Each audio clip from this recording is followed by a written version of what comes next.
12 teams is what we started out with. 12 teams. We had the first ever 12-team playoff. Going from 4 to 12 is a big thing. Big thing, by the way, guys. And not only that, we had matchups. Home playoff matchups, may I add, for the first time ever in December. We had Ohio State routing Tennessee, Texas defeating Clemson. We had Penn State blowing SMU out of the water. We had Notre Dame defeating Indiana. Then it goes from 12 to 8, where we had four first-round byes. Oregon, Georgia, Boise State, and Arizona State, all conference champions. We had Notre Dame bully Georgia up front in the Sugar Bowl. We had Ohio State rout Oregon in the Rose Bowl. In a rematch, we had the Penn State defeat Boise State in a huge clash in the Fiesta Bowl. We also had probably one of the best games out of the 12-team playoff with Texas defeating Arizona State in 2 overtimes in one of the greatest running back performances I've seen in the Peach Bowl with Cam Skattebo. And then it goes from 8 to 4, the Final Four in the semifinals, where Notre Dame defeated Penn State and Ohio State defeated Texas in the Orange Bowl and Cotton Bowl, respectively, and now we have made it. 2 teams remain.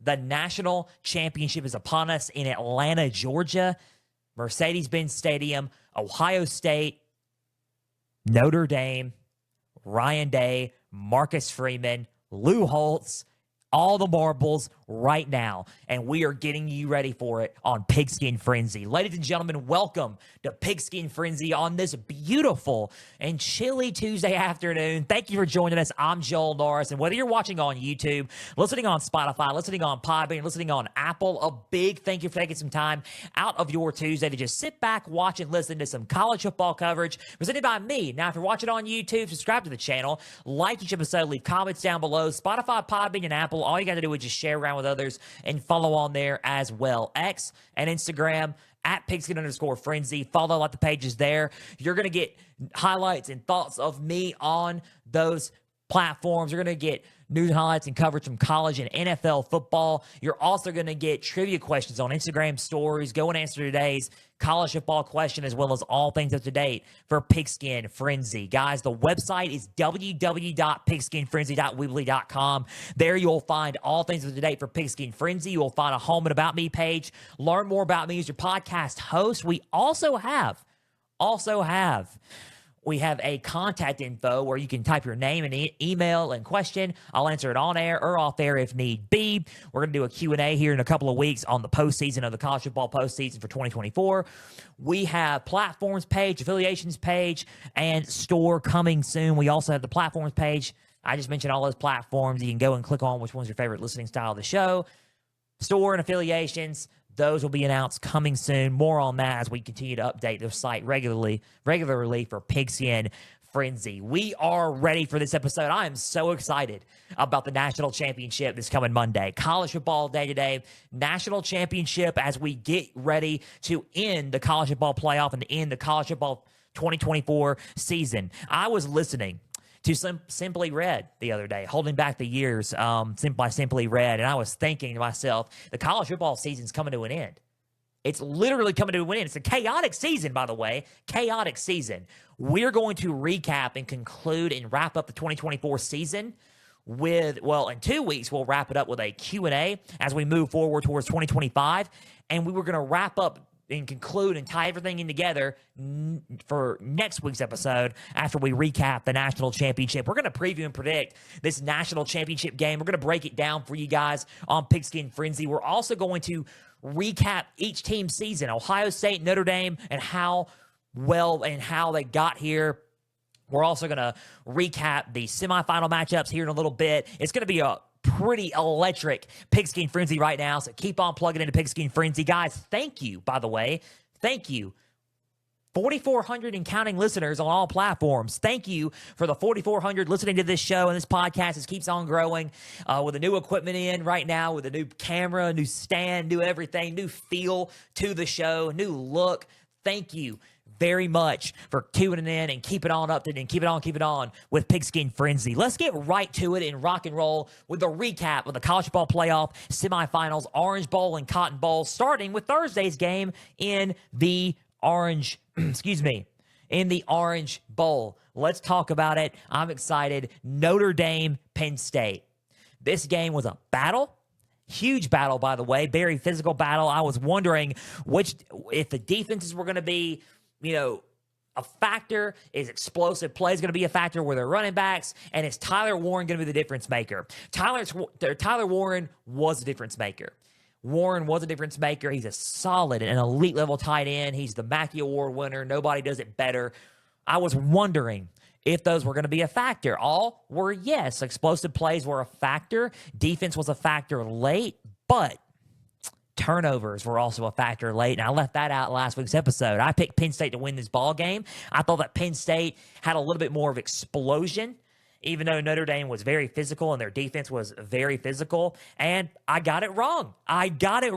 Final score, Notre Dame 27, Penn State 24. Notre Dame is headed to the national championship, their first national championship game since 2012, or 2013 technically, but the 2012 season when they played Nick Saban. And guess what? The Orange Bowl in Miami.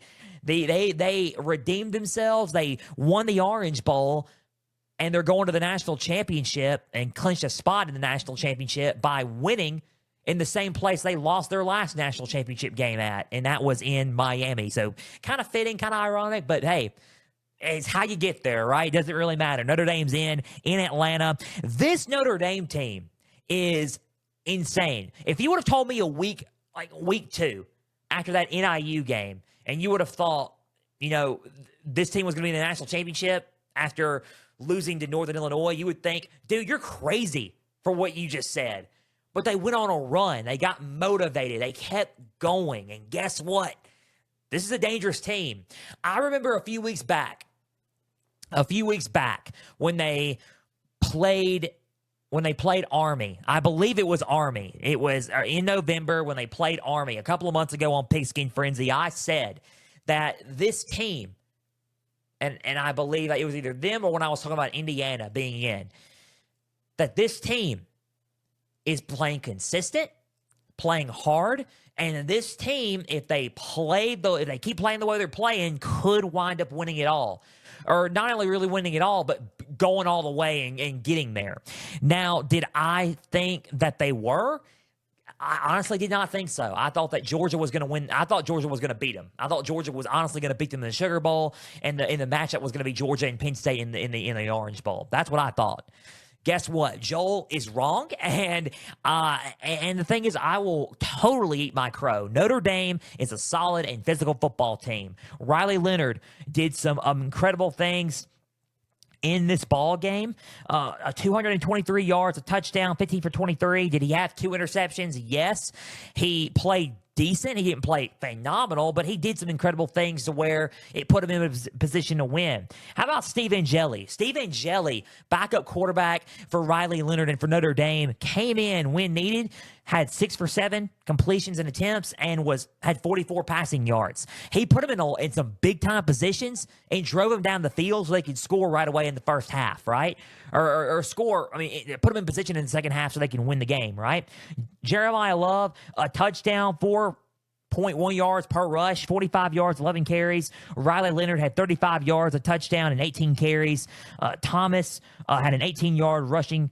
Anais Williams, the freshman back, had 17 yards, 2 carries. Anais Williams is going to be an absolute animal and menace for this Notre Dame Fighting Irish team next season. Jalen Greathouse, a touchdown, 105 yards, 7 receptions. Anais Williams, 66 yards, 5 receptions. Mitchell Evans, 58 yards, 5 receptions.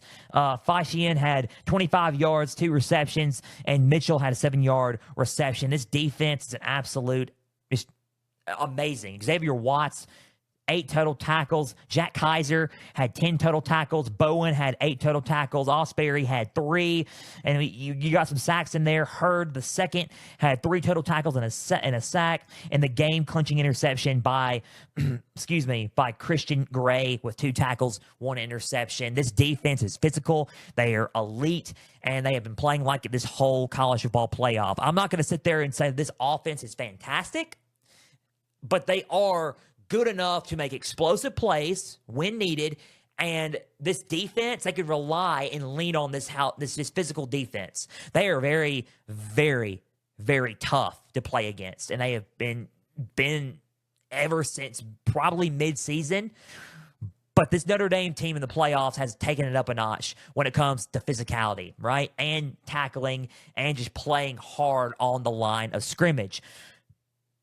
Total yards, 383 compared to Penn State's 339. Passing, 267. Passing compared to the Penn State's 135. Now, rushing, Penn State outgained them in rushing. 204 compared to their 116. And then they had equal amount of yards per play, 5.2 yards per play.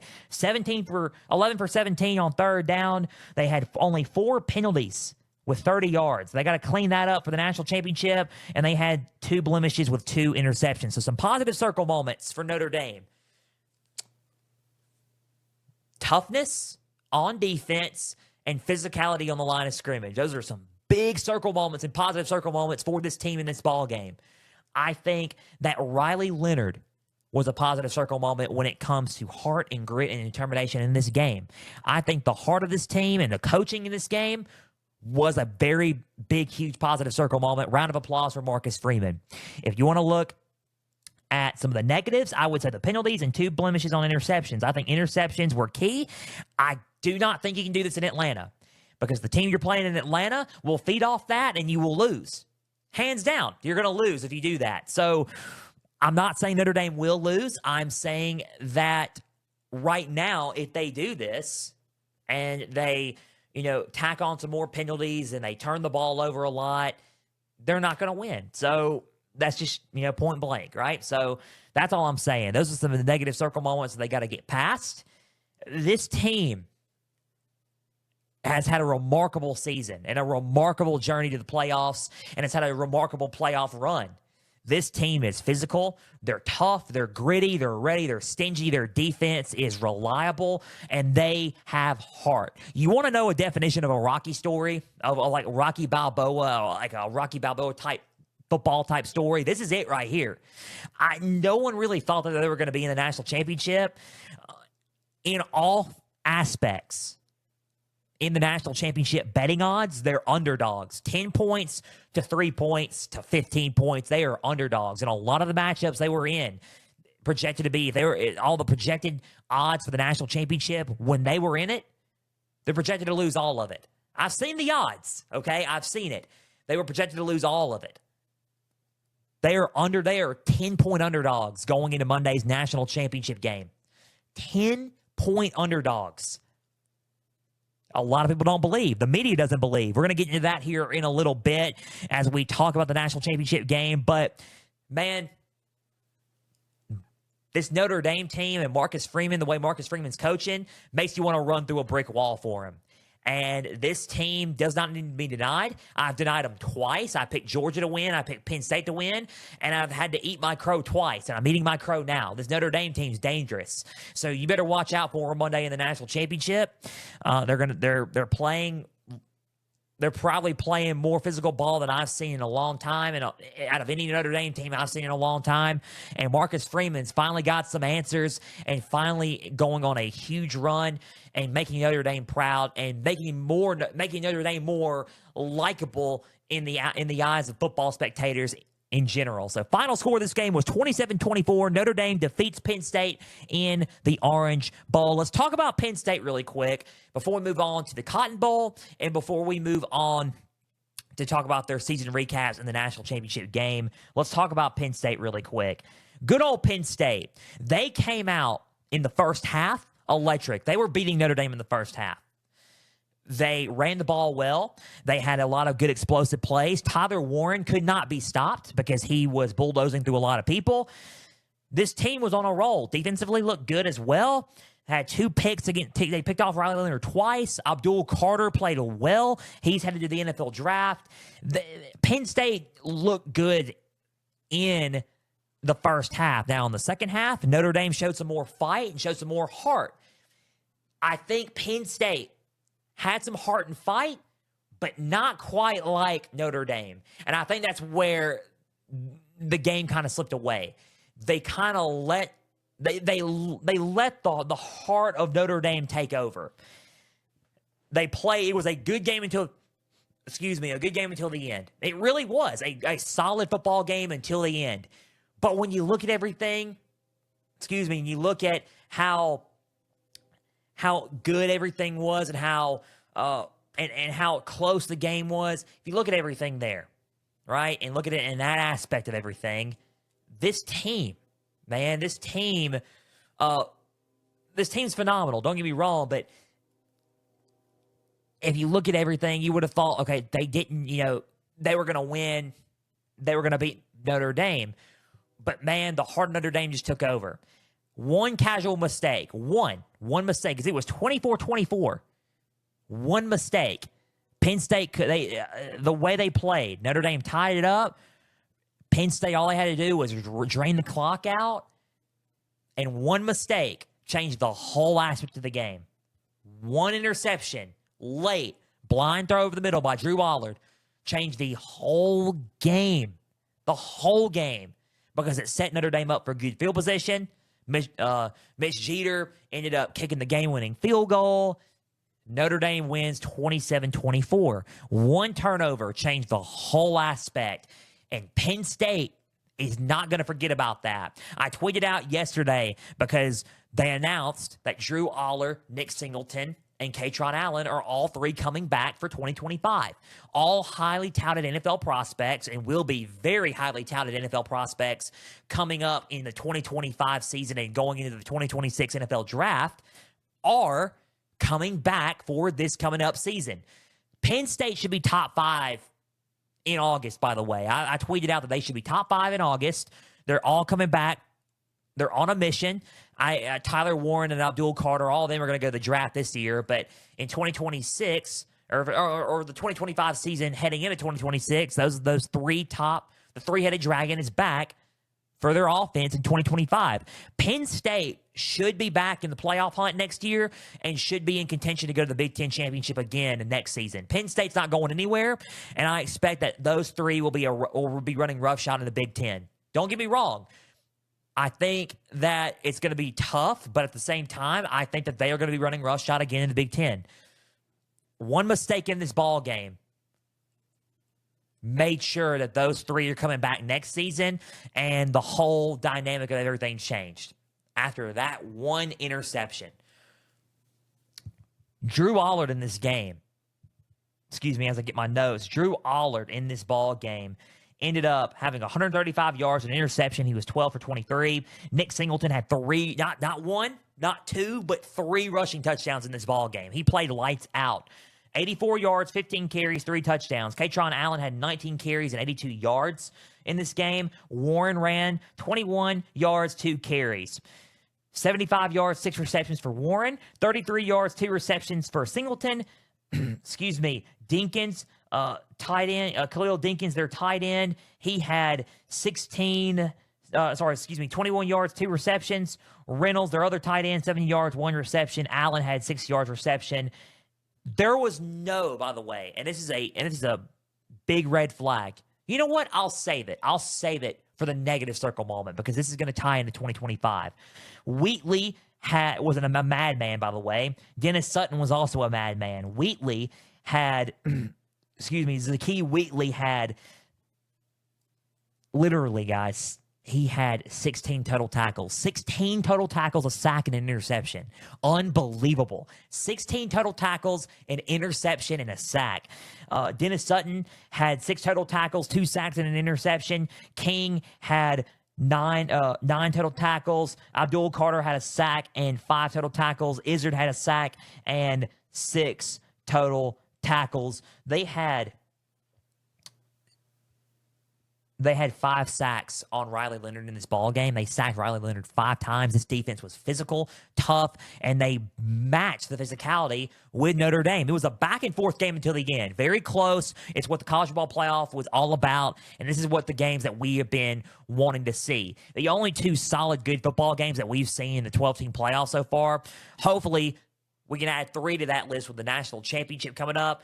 But was Penn State, Notre Dame in the Orange Bowl, and Texas and Arizona State in the Peach Bowl. Those were the 2 best games in the College Football Playoff, and these games will most likely be on the top 50 Pigskin Frenzy college football games of the 2024 season. When we do our list for top 50 college football games of the 2024 season, these two games will probably most likely be on our list. Don't know where we're going to rank them yet, but these games will be on our list. Don't worry. Let me go on and tell you something, man. This game was magic. This game had it all. Penn State played with physicality and toughness. That's some positive circle moment. The running was good, and Tyler Warren was an absolute madman. 5 sacks, positive circle moment. Rushing 204 rushing yards total on the ground, positive circle moment. They were 100% on fourth down, converted all their fourth downs. That's a positive circle moment. And let me get to the negatives for Penn State and what went wrong at the very tail end. If you want to look at 3 for 11 on third down, that's not really good. 3 for 11 on third down. You have to convert those and continue those drives. 5 penalties for 44 yards. That interception that cost them the game, obviously. Those are some negative circle moments. Now, here is a big negative circle moment for the game that you can tie into 2025 that James Franklin and this offense can fix for 2025. No receiver recorded a catch in this ball game.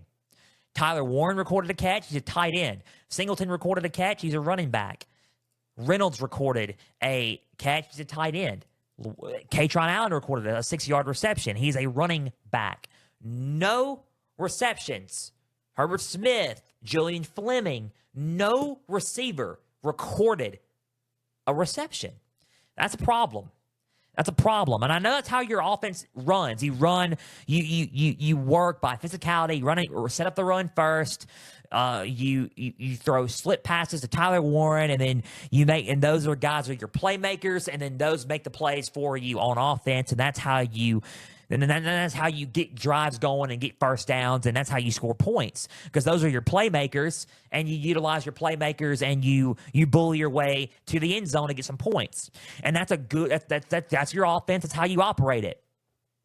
You need receivers and you need playmakers in this ball game.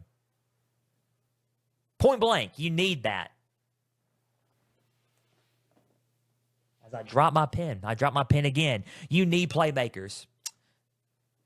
Excuse me, found it. You need playmakers, all right? You need explosive receivers that can catch, that can run routes. You need that explosiveness. You need receivers to get involved.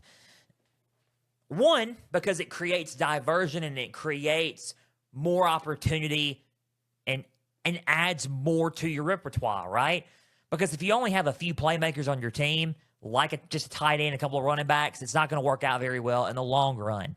No receiver recorded a catch. That's a problem. You have to get that fixed for 2025. If you don't get that fixed for 2025,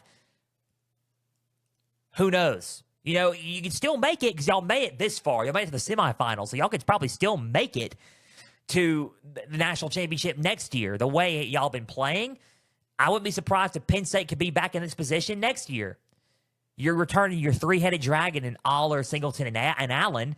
So who knows? I just would get a receiver for Allen to go to, and maybe even another receiver on top of that to go to for Allen, because you're losing Tyler Warren. So what's next? You have to get some guys in there like a wide receiver that can run routes, it's fast, and can create some explosive plays and help you create those explosive plays, right? The offense for Penn State could be so much more if you can involve your wide receivers more. That's all I can say. Final score of this game was 27-24. Penn State will be back. I highly expect them to be top 5 in the preseason rankings around August. Hands down. If they're not, they're going to at least be in the top 10 or at least number 6, right outside the top 5, because I think they should be with some of the guys they are bringing back for 2025, including the 3 stars on offense for them. Final score, 27-24. Notre Dame's on its way to the Natty, trying to win its first national championship for the first time since 1988 with Lou Holtz, and their first appearance since 2013 or / 2020 or 2012 season against Alabama. Penn State is going to go back to the drawing board and get ready for 2025. What an Orange Bowl that was. Let's talk about the Cotton Bowl, because this game was interesting, especially the very end of that game. So, in the words of WWE superstar Cody Rhodes. What do you want to talk about? Shout out to him on that. We are going to talk about the Cotton Bowl. And this game, as I get my notes ready, this game was quite interesting.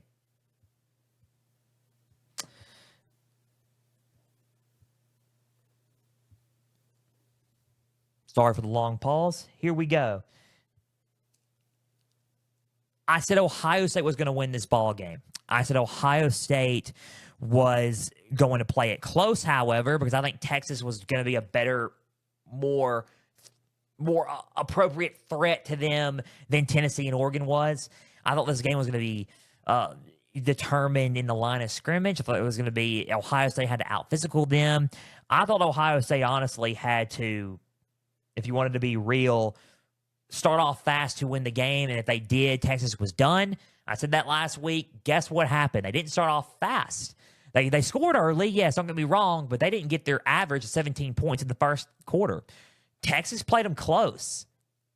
Played them very close. In the end, Ohio State gets the win, and they are on their way to the national championship. 28-14, Ohio State wins the game. Ohio State 28, Texas 14. Let's start off with Ohio State. Usually in the college football playoff, they've been starting off really fast. Oregon, Tennessee, those games to be exact.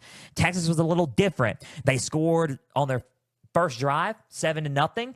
They got that out of the way. Texas was looking a little bit rattled, shaken, but their defense kept fighting. Ohio State had trouble trying to read their defense a little bit at first. Their defense was physical towards them, and they couldn't get a whole lot of points and create those explosive plays right off the bat.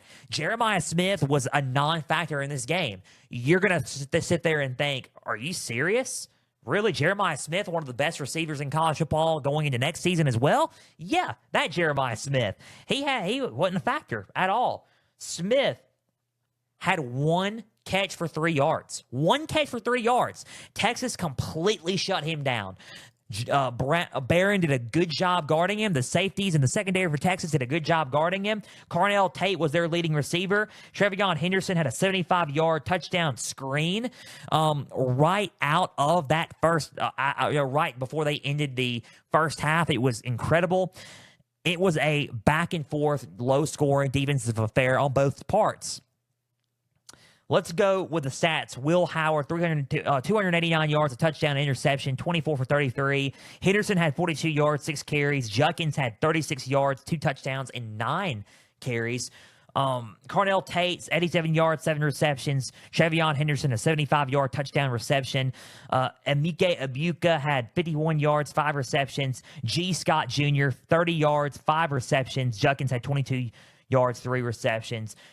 Styles, a sack, 9 total tackles. Hancock had 6 total tackles. Kobe Simon had 7 total tackles. Caleb Downs had a game-sealing interception with 5 total tackles. Jack Sawyer had a sack, 3 total tackles, and a scoop and score touchdown that we're going to talk about here in a little bit because it was quite incredible. Ohio State's defense was very physical in the very tail end especially, and they get the win. Let's talk about their team stats overall. Total yards, 370 Ohio State compared to Texas, 341. Passing, 289 Ohio State, 283 for Texas. Rushing, 81 rushing yards for Ohio State compared to Texas is 58. They couldn't run the ball very well. 6.5 yards per play compared to Texas is 5 yards per play. Some positive circle moments, the defense. Defensively, they looked physical. They looked exciting. Jack Sawyer became an Ohio State legend with that scoop and score. We're going to talk about that here. They looked powerful on defense. They looked physical on the line of scrimmage, and they matched Texas's physicality up front on the line of scrimmage. They ran the ball well. Henderson and the running backs got involved within the pass a little bit more, and they created explosive plays. Those are some positive circle moments. And Will Howard, who gets a lot of hate, and he shouldn't get a lot of hate because of the talent around him is pretty insane, and he's doing good with the talent that is being put around him. He played a good game in this game as well. He made some bad decisions, and he had a pick, yes, but guess what? He's made it this far, and he's done good with this team. So do not hate on Will Howard. A lot of people who hate on Will Howard has either A, never been to a national championship, or B, has been to a natty and lost. So that's me not trying to start stuff and throw some flames out there. But I've heard a lot of people say, "Oh, he is one of the worst he's the worst quarterback in the playoffs by far right now." Well, the worst playoff quarterback in the playoffs so far right now, or however everybody has said it, he is in the national championship. So we can't really say anything. Enough with the Will Howard hate. He did good at Kansas State with less talent than he had there, and now he's got a lot of talent around him, and he's in the natty. So we really can't sit here and hate on Will Howard now, can we? Some negative circle moments they got to get a hold of. I think they opened up the Michigan playbook a little bit in this ball game. They can't do that against Notre Dame because Notre Dame will beat them. And I'm not joking when I say that. Ohio State will lose this game. And this whole run of the talent that they put in and bought in with NIL and the portal, it'll all be for nothing. So they have to not use that Michigan playbook because they did it a little bit against Texas. They did not have the right playbook. They didn't call plays very well, and Texas hung in there with their defense. They were 3 for 10 on third down. They got to get that going. They have to win on third down. They were perfect on fourth down, which is a positive. And then that pick wasn't good. The pick was okay, but it could have almost brought Texas back in it. 9 penalties for 75 yards was a problem. That was the biggest problem for Ohio State, honestly, in this ball game, was those penalties, because they had a lot of them, and they were senseless. They was uncalled for. They holdings, false starts, just blowing themselves up with penalties. And this game could have gotten uglier quick by the way Ohio State was moving the ball, but they always shot themselves in the foot in a lot of plays, in a lot of areas. They just absolutely shot themselves with penalties. Those are drive killers. And sometimes penalties can be game killers, as I like to say on this show. And it was almost a game killer. It was a drive killer, but it was almost a game killer. And it can be a game killer against a team like Notre Dame come this Monday night in the national championship. So Jack Sawyer made an electric play.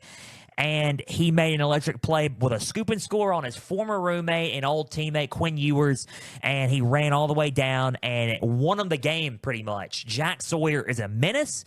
He is a Ohio State legend in a lot of people's minds already. He is ready to win a national championship, and he is ready to soar off into the sunset and go to the NFL after this season is over. He is a super senior. This is his last game, and he is ready to leave it all out there for Ohio State. So good play, and we are commending him on that run because it was an epic play to win them the game within 2 minutes of that Cotton Bowl. So good job on Jack Sawyer for winning that ball game. Let's just dive into Ohio State here just for a little bit more before we move on to Texas, and then we'll go to the recaps of the seasons and then preview and predict to conclude this episode. So point blank, this is it for Ohio State. I said a year ago, while Michigan was winning the national championship, their rival, while Ohio State, how they were building in the portal, how they were recruiting players, how they were telling people, hey, come back. They were telling people, come back, man. Come back and join in on what we're building here for this coming up season, because we are going all in. We're going to use NIL. We're going to use the portal. We are going to use all of our resources and literally buy some of these players with NIL packages to come play for us, and get people to come up here, and we're going to win the whole thing next year and try to shoot for it, going all in. I'm tired of making it close and then you get so far, right? We're going to win big games. We're going to go all in, and we're going to make it to the national championship. I said with the roster that they were building.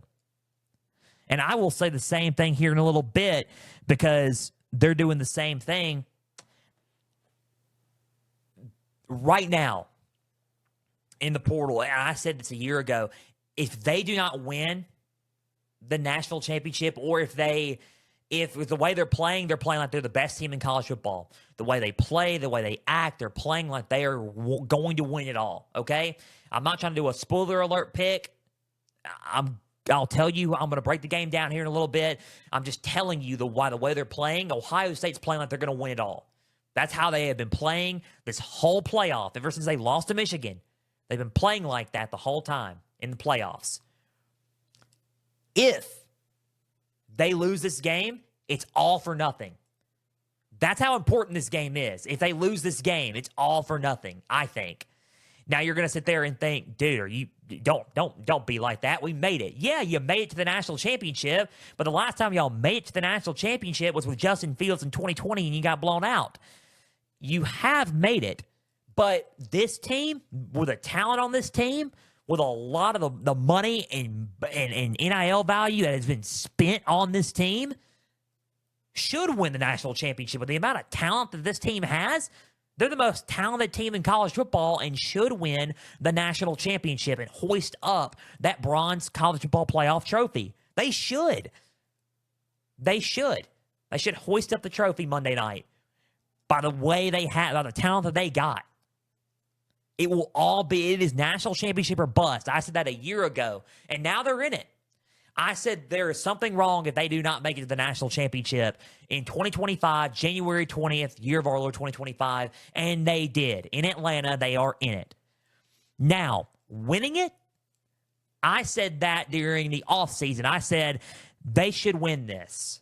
If they do not win this, there would be something wrong, right? They look like they're a team that could probably win it all.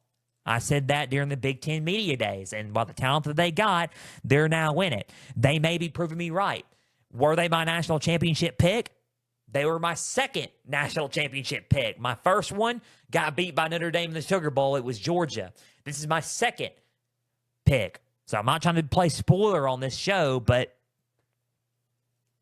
Ohio State could do it, maybe. But if they do not, was it all for nothing? That's the question you got to ask. Was it all for nothing? This is before I'm talking about Texas here, but is this all for nothing? In the portal now, I'll even say this now. I'm going off topic here a little bit before I go back to Texas. LSU's doing the same thing now.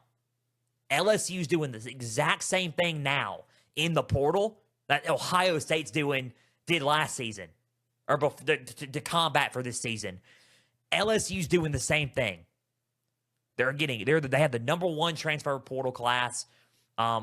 Ohio State didn't have the number one, but they're still in it. Now, think about what LSU's doing.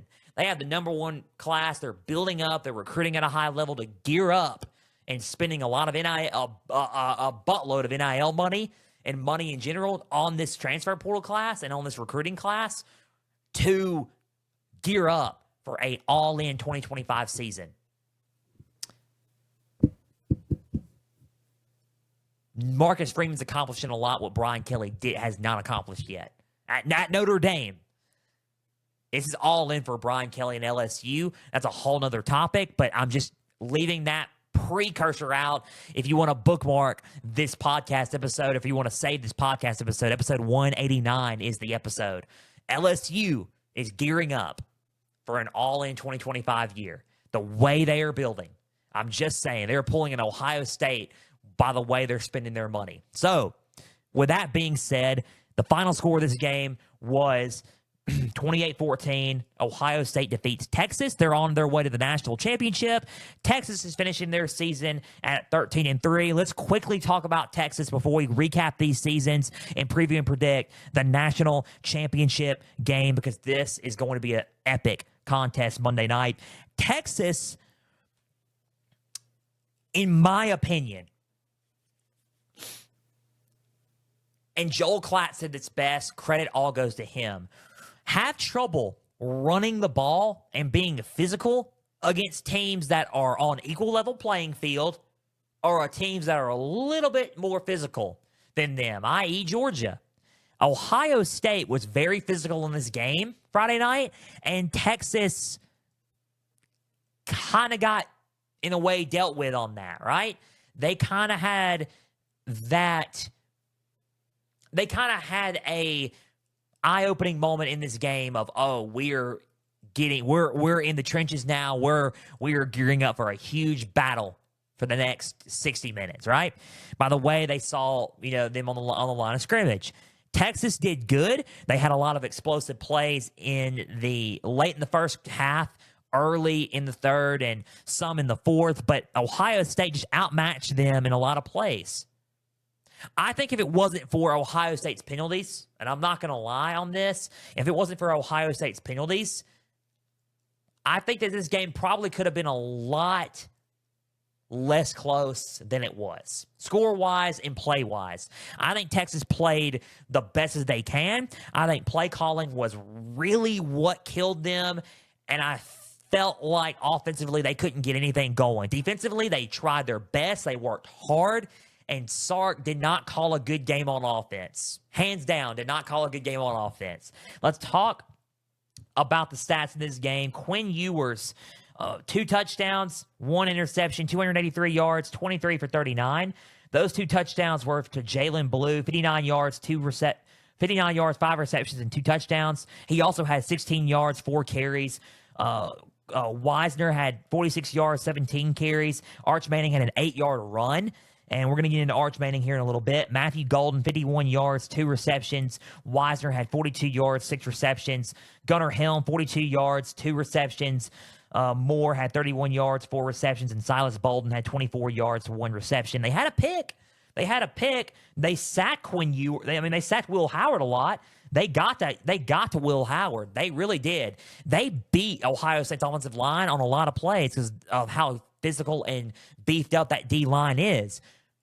But I feel like Ohio State matched them, and they were on an equal level playing field, and that's why Texas lost as well. It's been like that all year.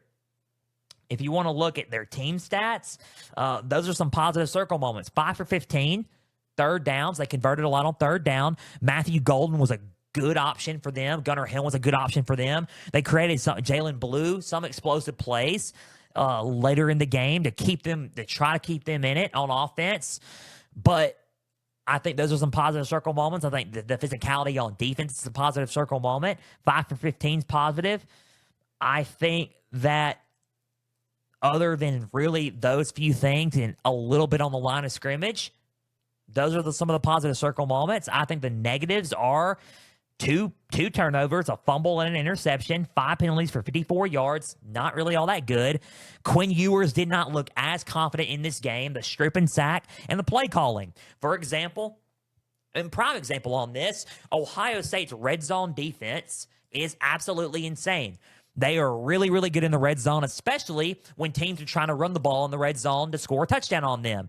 Their defense is quite solid. They're like top 5 in red zone defense percentage in college football. And so we've seen Oregon do it. We've seen we've seen Tennessee try to do it. So Texas is going to be like, okay, we're going to run it in and see where we're at. They run it in, they get stuffed. Okay, here it's 2nd and goal. We're going to try it again. Okay, no, doesn't work. 3rd and goal. So here's what we're going to do. It's not working. It's not working the first couple of times. So what we're going to do is we are going to do a toss. And they're not going to expect that.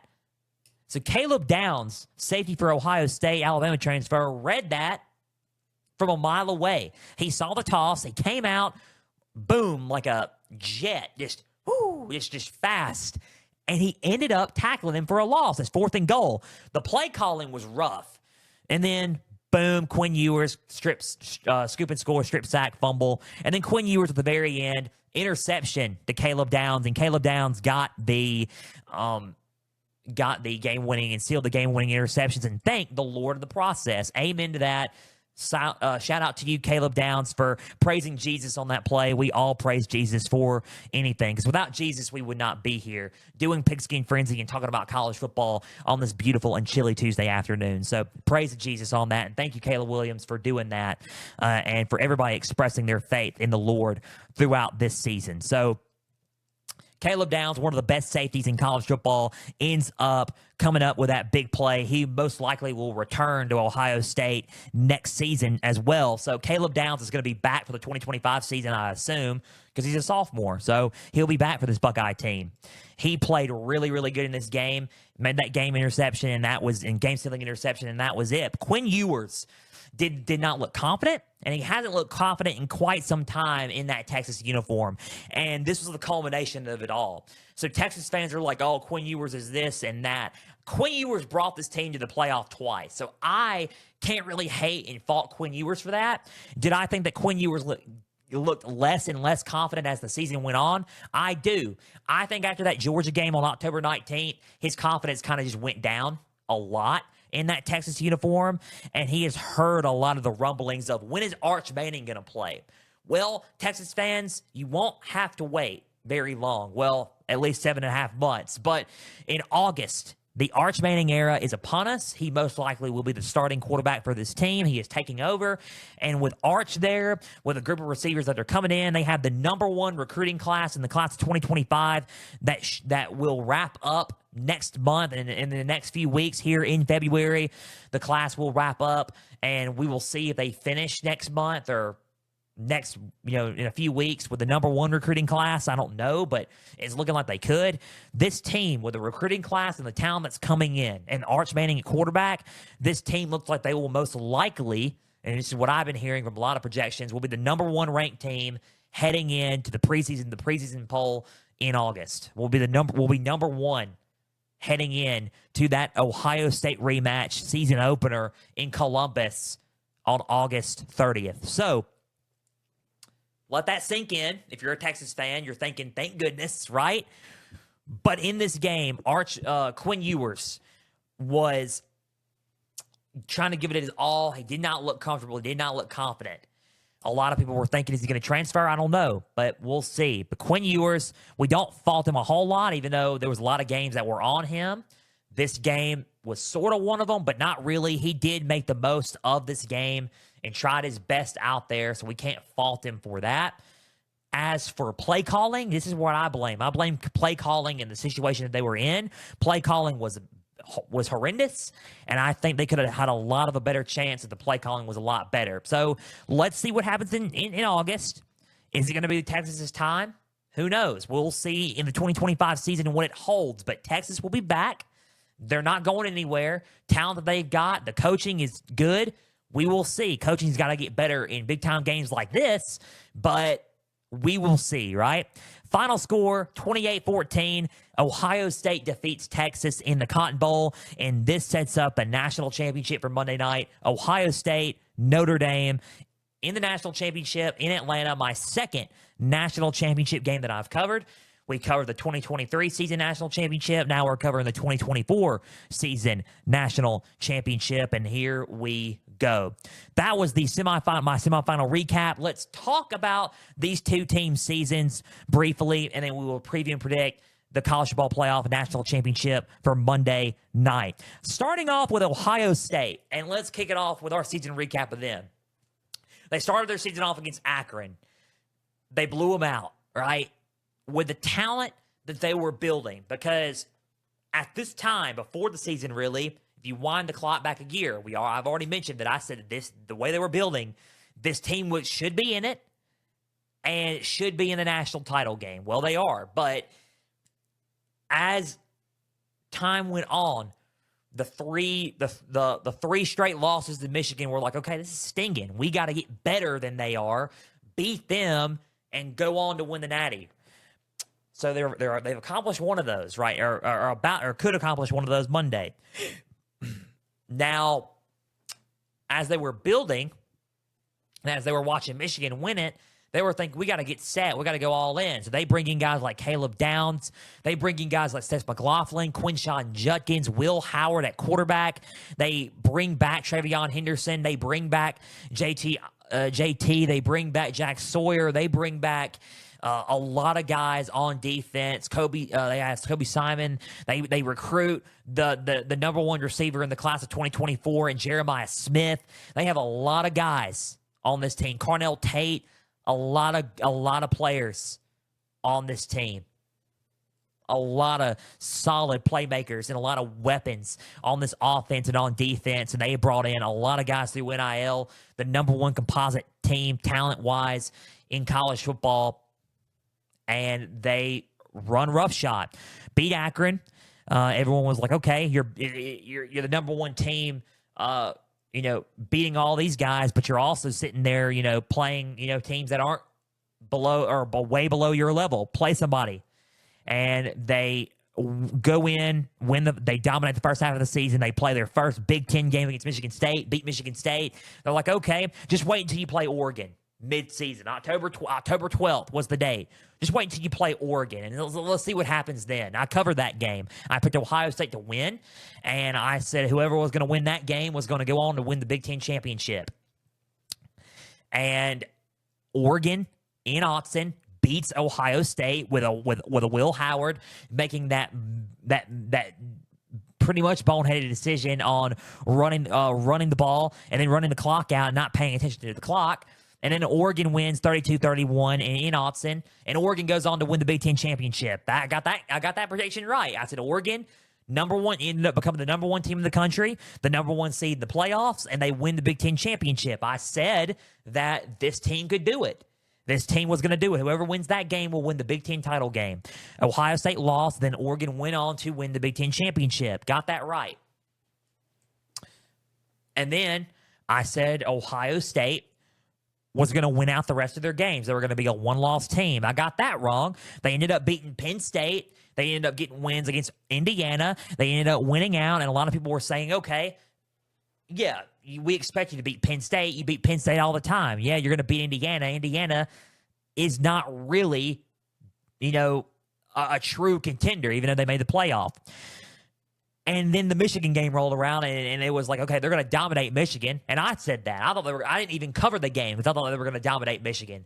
They end up losing that Michigan game for a fourth straight year. Sharon Moore had them ready, 13-10. Will Howard and company underplay. They underplayed and played below their standard of how they can play football. They were absolutely abysmal that game. Ryan Day, coaching, all of it was bad. Defense, everything was bad. They got beat in their own turf. Michigan 13, Ohio State 10, and Michigan was doing everything they could to give them that football game. And Ohio State ended up losing that ball game. The flag planting happened. They ended up getting mad. Jack Sawyer ended up cursing up a storm, saying they're not going to plant the flag in our stadium, all this stuff. Everyone was chanting, fire Ryan Day, fire Ryan Day. They've lost 4 years in a row. He's done. He's not the guy to do it. And then after all the noise on Ryan Day, I said that everybody was going too far on it. After all the noise, I said they're still going to the playoff. Let's just see what happens. And boy, when I was right on that, I was right on that. Let's see what happens. And we did. First round, they beat the brakes off of Tennessee. And I thought Tennessee was going to upset Ohio State. I said Ohio State was going to lose. I was sort of getting ready for a lot of the chatter too, because I thought Tennessee was a good team and an underrated team that Tennessee could probably match up well with and beat. Boy, was I wrong. I was right about waiting on Ryan Day. I was wrong about the outcome of that game. And, well, Ohio State ran roughshod. They beat the brakes off of Tennessee. Then it was against Oregon. I picked Ohio State to beat Oregon in the playoff. And guess what? Not only did they beat Oregon, they dominated Oregon in the rematch. Dominated them. It wasn't close. There was 34-8, or it was 34-0 until halftime. And then at half, it became at the very last second of half of the first half, Oregon scored. It was 34-8 at halftime. Game was abysmal. 41-21, I think, was the final score. But Ohio State ended up winning by 20. They ended up playing Texas, and they ended up beating Texas, and now they are in the national championship. This team is sorely misunderstood when it comes to coaching. I think that Ryan Day has done very, very well. This team has gone through adversity in the form of coach-wise with Ryan Day and the hate that they were getting. Will Howard is going through some of that sort of adversity right now with he's not belonged. He's the worst quarterback in the playoff field. He doesn't deserve to be in the national championship. Well, he's there, and a lot of people need to just be quiet. They are in it.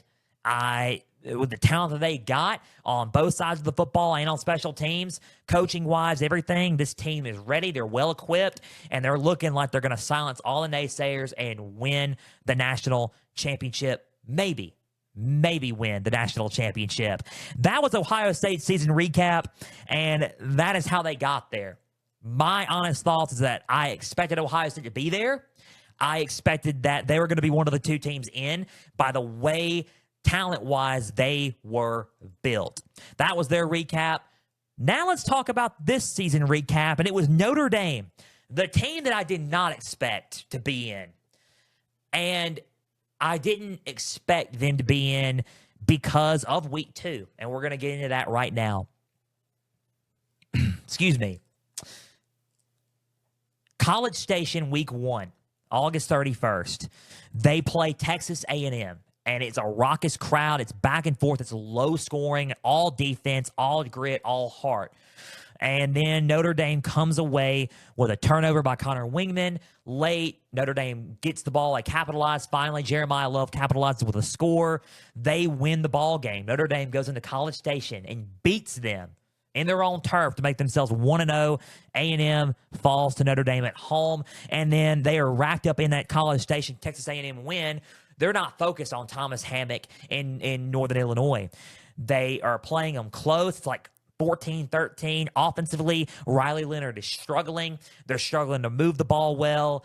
Defensively, they're doing okay, but they're struggling to move the ball well. Northern Illinois catches lightning in a bottle. They kick a game-winning field goal, and Northern Illinois upsets NIU, Northern Illinois, in the MAC. Upsets Notre Dame, who's in the top 10, and Notre Dame falls to Northern Illinois and then falls out of the top 10 after that loss. An absolutely soul-crushing loss in week 2 early on. I said this team, there's no way this team goes to the national championship. No way. No way this team's going to be in it. This hurts their playoff chances, is what I said. I said it on this show. I said it on Pigskin on X. I said it on this show. There's no way that they make it. Absolutely no way. And guess what? They proved me wrong. They went out and they balled out the next week and the next week and the next week. And as the games went on, they played teams like Georgia Tech. They played teams like Florida State. Florida State didn't count because they were awful this year. They played teams like Navy, blew out Navy, like Army, and they played, ranked teams, and they were physical. They played a lot on their schedule. If you want to look at it, Notre Dame played USC. As they went on and on and on and on, Notre Dame got better and better and better after that loss. Thomas Hammock reached out to him after the game and said, "You want some advice on how to make it through? I'll teach you. I'll tell you some pointers on how to make it through a tough loss like this, because I've been through tough losses." Marcus Freeman says, "Okay, I'm on board. I'll listen."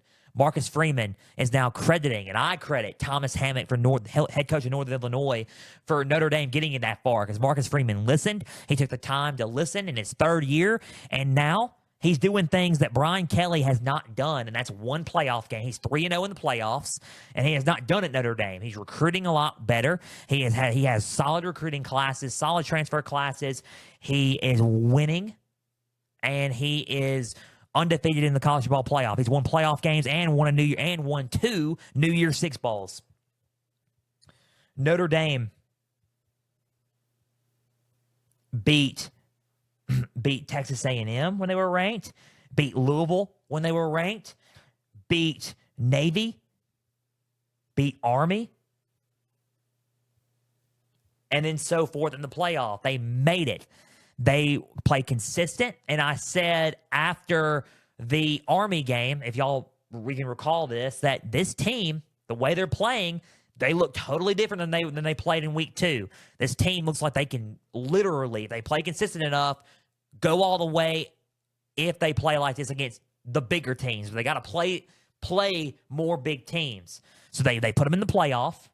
They only lost one game. They put them in the playoff, first round, home game against Indiana. Blew Indiana out of the water in the first half. Wasn't even close. Indiana ended up coming back late, and it was 27-17. Notre Dame defeated Indiana. I said that Notre Dame wasn't going to beat Georgia. They had to play physical ball against Georgia, and they played physical ball against Georgia, and lo and behold,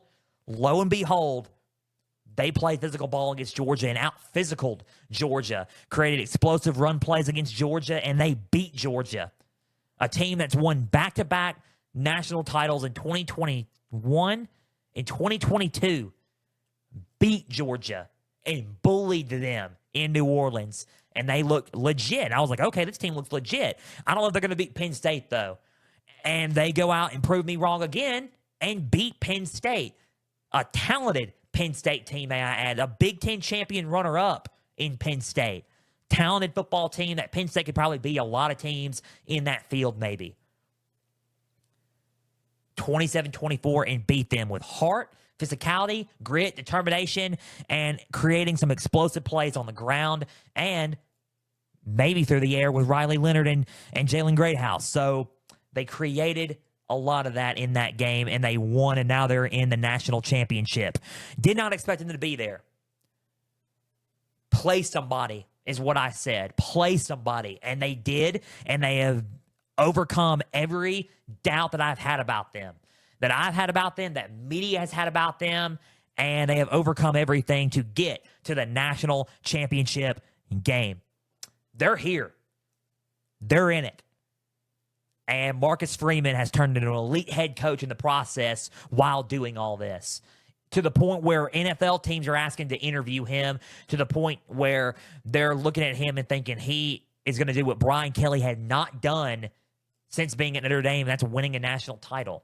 LSU fans are seething, and everybody is on board with Notre Dame being in it. He is making Notre Dame must-watch again and making them probably more tolerable, I guess, in the college football community, right? So Notre Dame's in, and that is my recap of Notre Dame's season. Good seasons by both. They're here, and they're in Atlanta. Let's preview and predict the College Football Playoff National Championship as we gear up for Monday night. Ohio State versus Notre Dame. Ohio State is a 10.5-point favorite in this football game. 10.5 points. I think these odds are a little bit too high. I will tell you why. I think Ohio State's a good team. They're the better team on paper. They got the more talent. I think that they have a shot. If they start off fast, they will win the game outright and probably by a lot of points. And the media is on and on about Ohio State blowing. Nobody wants to play them. Notre Dame's next. They're going to blow Notre Dame out. The media thinks they're going to dog walk. They're going to get dog walked. Notre Dame is. Here's what Marcus Freeman is preaching at Notre Dame. He's not focused on all the hype from the last match that they had against them. He's not focused on the hype from, from the last few games. He's not focused on any of that. He's not listening to what the media thinks. He knows his brand of football, and he knows that his brand of football is working, and that's what got him to the dance.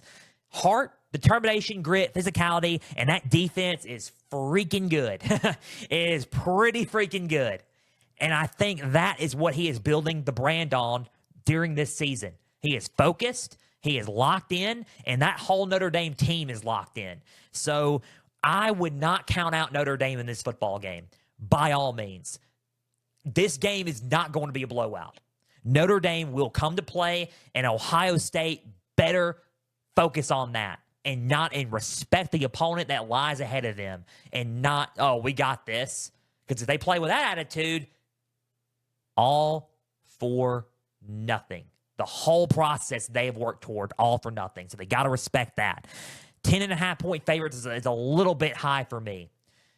Let's preview and predict this game. I'm excited. Both teams are in it. Notre Dame didn't expect them to get in it. They're seeking their first national championship since 1988 with Lou Holtz. This is their first appearance in the national championship since the 2012 season, 2012 season, 2013 year under Brian Kelly against Alabama when they got blown out by Nick Saban, unfortunately. And then this is the first national championship appearance for Ohio State and Ryan Day since 2020. And they are seeking their first national championship win since the first playoff ever in 2014 when it was 4 teams when they played Oregon and Dallas and won the first ever inaugural college football playoff national championship under Urban Meyer. So they're seeking their first national championship since then. Something's got to give here. Here we go. Ohio State 13-2, Notre Dame 14-1. Here are the keys for Ohio State. And you're going to think this is repetitive, and it's very, very similar, Joel. But number one, start off fast. You've got to start off fast. 17-point average for points in the college football playoff in the first half. Do it. You've got to start off fast. If you can create explosive plays in the first half, this game's over and Ohio State will win, I think. So if you start off fast, you're good there. Number two, slow down their running game. If you can slow down Jeremiah Love and Jadarian Price, I think if you can slow down that explosiveness that they create on the ground, you can easily win this ball game. You got to do that. And then number three, you out-physical them. I think if you out-physical Notre Dame and you can out-physical them on defense and on the line of scrimmage, then Ohio State will win this ball game. Those are the 3 keys for Ohio State. Number one for Notre Dame. They're all similar. Don't let them start off fast. If you let them start off fast, that's where they get you. Keep this game low scoring at first, and you are in this ball game. You cannot let them get off to a hot start, because when they do, they will win. Number two, establish that running game with Jeremiah Love and Jadarian Price. Run the ball effectively. Explosive. Just create big, explosive plays. Explosive and big plays. Create those runs on the ground. If you can do that, you will win this game. Number three, out-physical them. If you can, that is the key. All of these keys are similar because it's all true.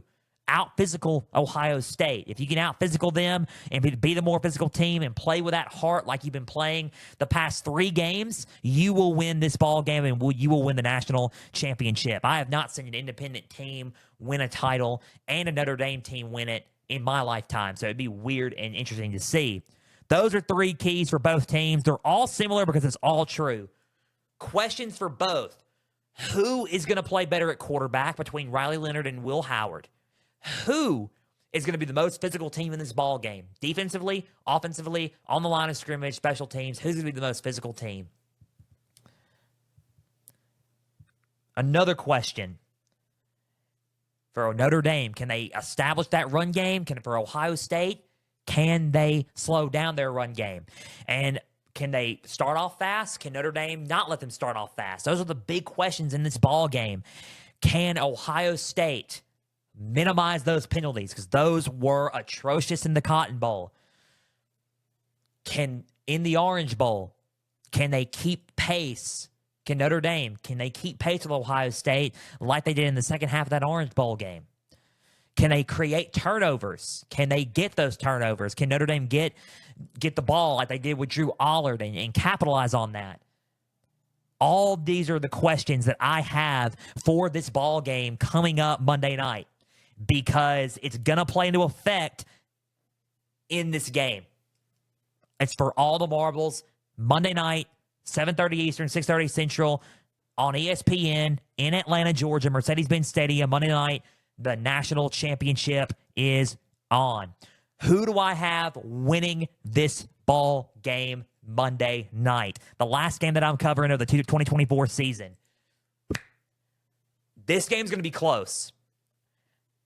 I don't think Ohio State's going to start off fast. I think Notre Dame's not going to let them. I think Marcus Freeman's going to find a way to not let them start off fast. He's going to be an aggressive coach in this game. He's going to coach well. I think Ryan Day will coach well as well. I think Notre Dame's going to be physical on defense. They're going to be physical in the run. I think this game will be close. I think Notre Dame will come close, but I do not believe that Notre Dame will come away with a win in this game. I think they're going to come up just short. It's going to be back and forth. I think Ohio State's going to do just enough to squeak by with a win and win the national championship. I think the 10-point favorite is horrendous. I think they should be 3-point favorites. I think this game's going to be closer than what the experts think, what the media thinks. They think they're going to get blown out. I'm different in the media. I think this game's going to be close. It's a true Rocky, Apollo Creed type style football game, but it's a Rocky 1 type game where Apollo Creed eventually comes out victorious in the end. Ohio State wins this ball game. I think they win. It's going to be a score of 28-21. Ohio State 28, Notre Dame 21. Ohio State wins the game and wins the 2024 national championship, and they are the national champions of the 2024 season. And they win it and close out a solid season in Atlanta, 28-21, close game, but Ohio State gets the win over Notre Dame, 28-21. Too much talent on this team. I think they do enough on defense and create a little bit of a spark in the very end, and Ohio State gets the win that way, 28-21 in this game, and they win the national championship game. That was my national championship preview and predictions. That just about does it for Pigskin Frenzy here, guys. A big thank you for taking some time out of your Tuesday afternoon to just sit back, watch, and listen to some college football coverage presented by me. Now, if you're watching on YouTube, subscribe to the channel, like each episode, leave comments down below. Spotify, Podbean, Apple, all you got to do is just share around with others and follow on there as well. Instagram, at Pigskin_Frenzy. Follow all the pages there. You're going to get episode updates. You're going to get news and highlights from across college and NFL football. You're going to get trivia questions on Instagram stories. Go and answer today's college football question, as well as all things up to date for Pigskin Frenzy. Guys, keep up with the website, www.pigskinfrenzy.weebly.com. I keep dropping my pen. Guys, big thank you for taking some time out of your Tuesday to just sit back, watch, and listen to some college football coverage presented by me. We're going to be back Thursday with our NFL wild card recap. We're going to preview and predict the next round of the NFL playoffs, the NFL divisional round, the four games coming on this weekend, 2 AFC matchups, 2 NFC matchups. We're going to preview and predict those matchups, the Pigskin Frenzy NFL injury report, and the latest on the coaching cycle around the NFL. All that on Thursday. You're not going to want to miss it. Until Thursday's edition, NFL edition of Pigskin Frenzy on Thursday, I'm Joel Norris signing off. We will see you then. For everybody out there, please and always stay the course. God bless you all. We're praying for you all. We couldn't do this without you guys, and most importantly, without the Lord Jesus. We love him, and we love all you. We're praying for all you. As always, stay the course.